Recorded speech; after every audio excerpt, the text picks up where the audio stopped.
Hey guys, I just want to show you a quick AOE farm that I've been doing on MOP Classic.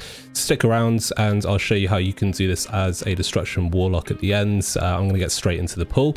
We are up in Town Long Steps and you're going to be farming these level 89 elites above Fire Camp Osel. I'm going to be using Rain of Fire to pull the majority of them, and you're going to keep running them through that to keep them in combat so they don't reset.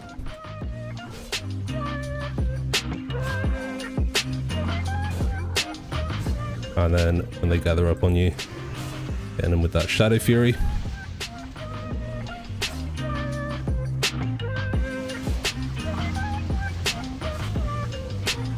Gonna Ember Tap now to get some health back. There's a couple over there, so we'll go grab them. One reset, so we'll go that way and grab them again.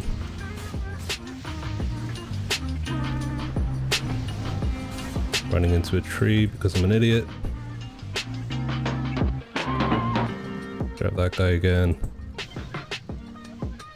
And hopefully we got a nice little stack here, so we can just Shadow Fury, pop your cooldowns and start popping off. So using Fire and Brimstone to AoE them all down. Conflagging when you need to slow them. And then just kiting them out. Take your time.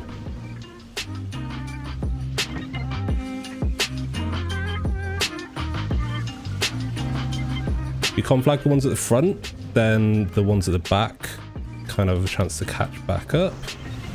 That helps you stack them a little bit neater. You get your instant incinerate procs, just use them.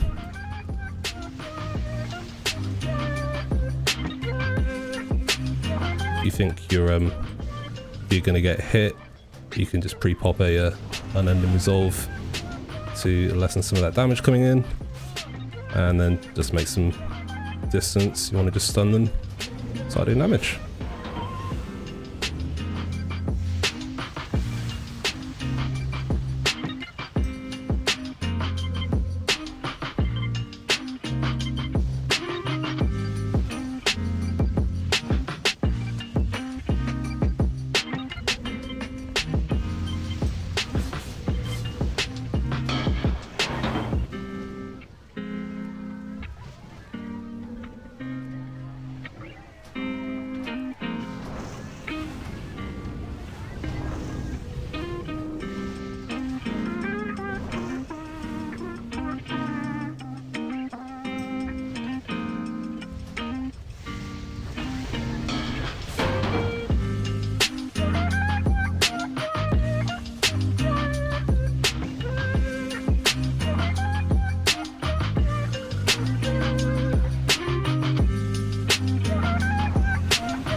So now they're getting low, you can start sniping them with Shadow Burn, just finish them off.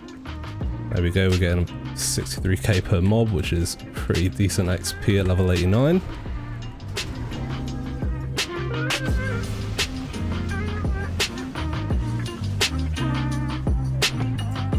So that's the pull. While you're waiting for these to respawn, I'll show you a little second bonus pull that you can do just while you're waiting for those respawns.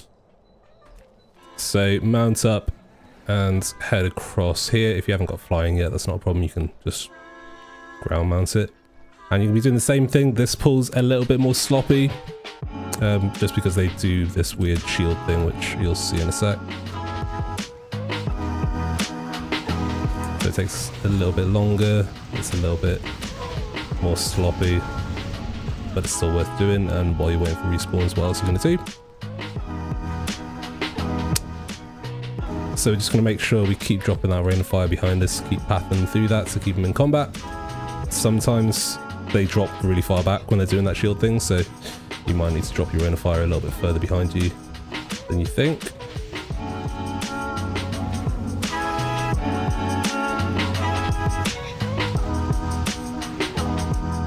Keep your emulates up if you can.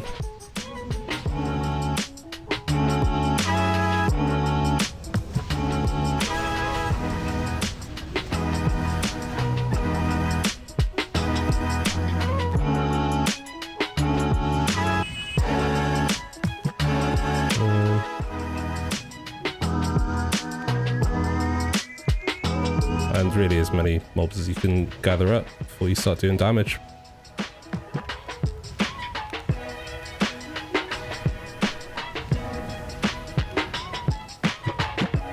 I'm gonna let them hit me in.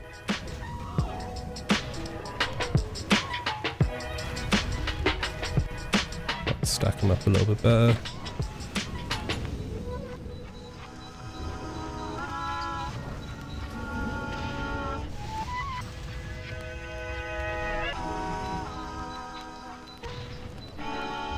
They start pathing weird, you can just chuck a rain of fire up there. The route's not super important, I'm just trying to gather as many mobs as I can. And these mobs give you a little bit less XP, but it's actually not too bad. They are a little bit annoying with this shield thing. You can't hit them from the front while you're doing that, but they do take damage from rain of fire, so you can still do a little bit of damage.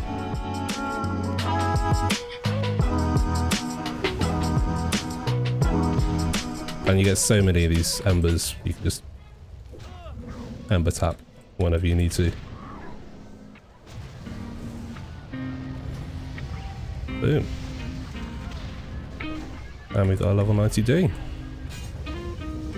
Yeah, giving you, what, 20k XP from these mobs? Or they were.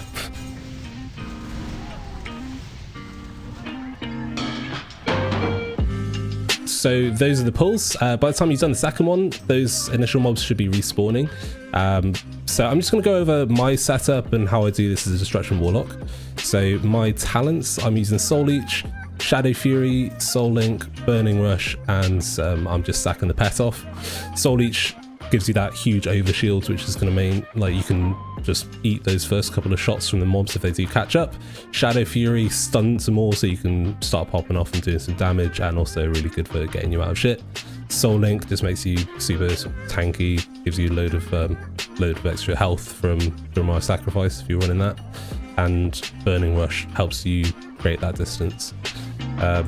Glyphs, I'm using Glyph of Conflag, really important. If your Immolate falls off, you still want to be able to slow the mobs as and when you go. And Siphon Life, I'm using this just because it ticks for, well, it heals you for 0.5 every time Immolate ticks, and you're going to have that up on loads of mobs, so that adds up to quite a lot of healing overall. Give us a go. It might take a little bit of practice, but once you pick it up, it's really, really fun to do. And if you've got any questions, feel free to drop them in the comments and I'll try and get back to you. Peace.